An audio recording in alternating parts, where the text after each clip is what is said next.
Agar inson boshqalardan ko'proq bilsa, albatta u yolg'izlasha boshlaydi. Qanchalik ko'p tushunsang, shunchalik kam odam seni tushunadi. Sen boshqalar ko'rmaydigan narsani ko'rasan, boshqacha o'ylaysan, odamlarga bilganlaring haqida gapirasan, ular eshitishadi, ammo tushunishmaydi, uzoqlasha boshlashadi. Bu seni yomonligingdan emas, balkim sen boshqacha ekanligingdandir. Bilim bu bilimsizlar bilan oraga uzilish soladi. Sen tizimlar haqida gapirasan, ular esa g'iybat, chaqimchilik haqida. Sen sabablarni ko'rasan, ular esa faqat oqibatlarini. Sen kelajak haqida o'ylaysan, ular esa bugungi kun bilan yashashadi. Suhbatlar bo'shashadi, aloqalar yuzaki bo'ladi, munosabatlar taranglashadi. Ammo buning uchun hech kim aybdor emas. Sizlar darajalar turlicha bo'lgan odamlarsizlar. Bu bilimning bahosidir.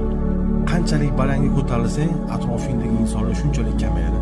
Sen pastda, ko'lmak atrofida olomon bilan qolishing mumkin. Bu yerda seni qulay va shovqinli hayot kutadi. Yoki yuqoriga ko'tarilib, sovuq va tinch joyga borishing mumkin.